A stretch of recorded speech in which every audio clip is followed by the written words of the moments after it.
So we're going to create a brand new document in Amaya. And you'll notice that when you go to File, New Document, it asks you, I want to create I actually want to replace the current one. I don't want to play with Google.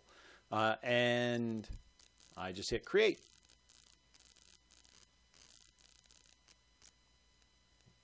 It does take a minute. Notice it by default, it loads a style sheet for you. If you just uncheck that, it will take the style sheet away. But what you've got now is a blank canvas to work with. Before doing anything, like to turn on the show source, and definitely split it. Notice that it's at the bottom. It's doing XHTML 1.0. It's doing the correct encoding for me. It's doing XHTML 1.0 transitional. 1.1 is preferable, but 1.0 is fine if you really must. You're going to probably want to change this so it's HTML5 in any event.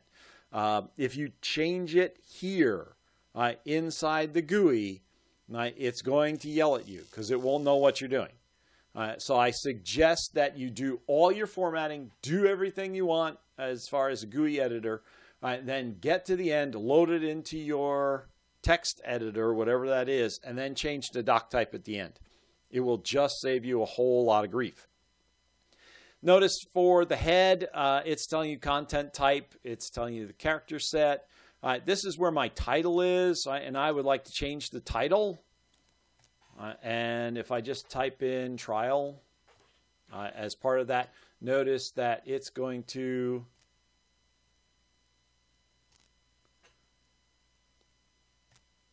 when I reload the page at the top, it will change up here.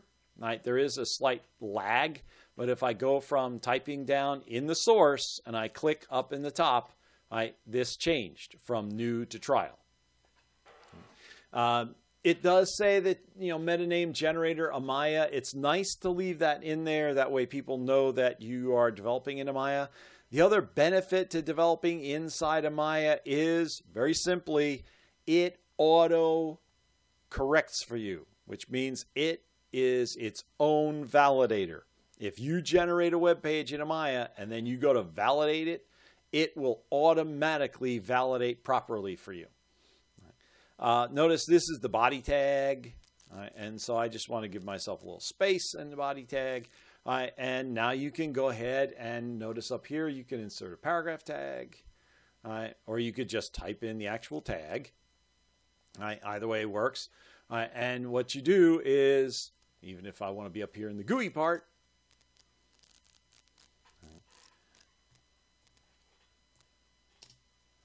the traditional programmers welcome hello world.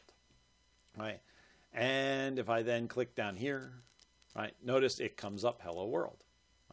So you have to click in each section back and forth to get it to work, but you can do that. It is drag and drop. I want to put in a couple of breaks. If I go and grab an image and I drag it over here, and just plunk it into the page, it will go look for that image, and then it will try and put it in. You can do it the old-fashioned way. You can do cut, copy, paste. You can do insert. You can do append. It does not. You can also insert. You can insert anything here. Notice it's a paragraph, a heading, a list, information type. Say you want to put in a heading, you want to put in an H1, and I want to do that for hello world.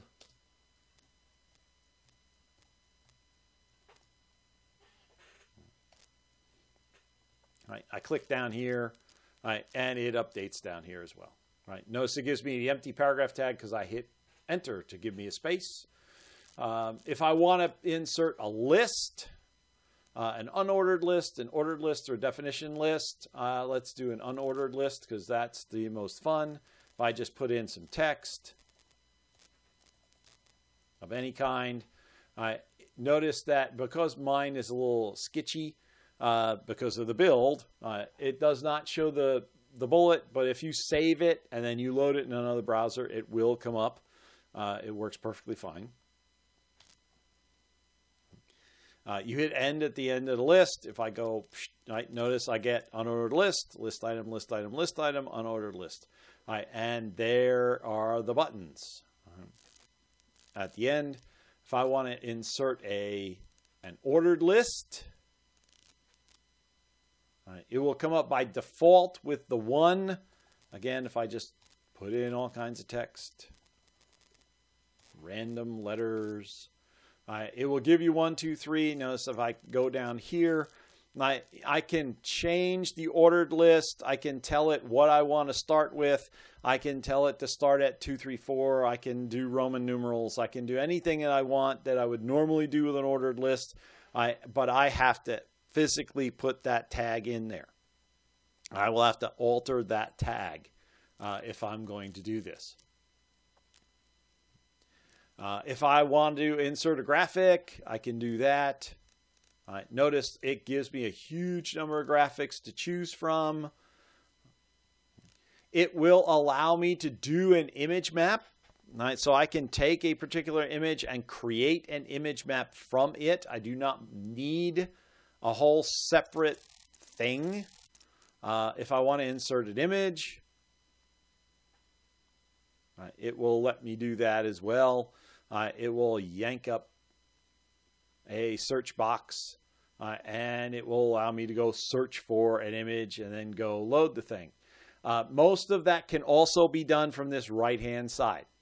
Notice that if you go T1, T2, T3, T4, that's your insert your headers. Your P is your paragraph.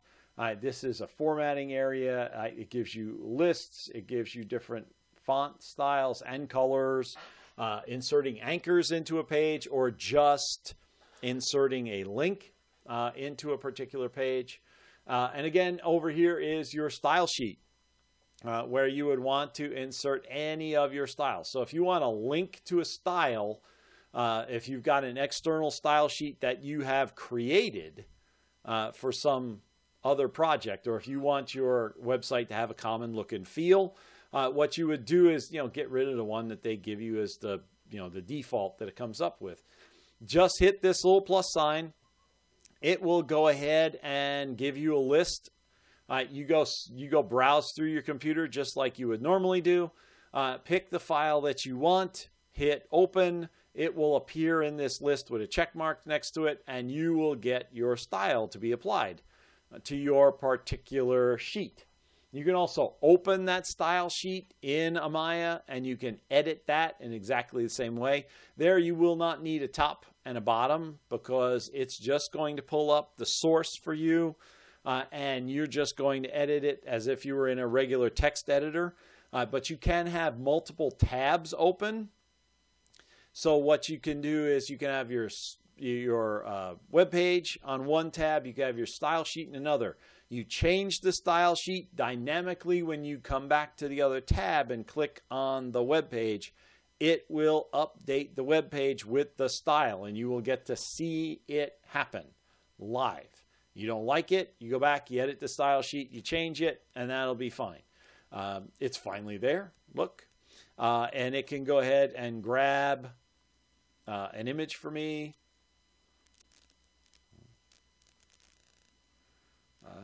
Do I have an image? I don't think I even have any images. Oh, there we go. That's one of my kids. Right. You can change its position. You should put in alt text, right, because it will.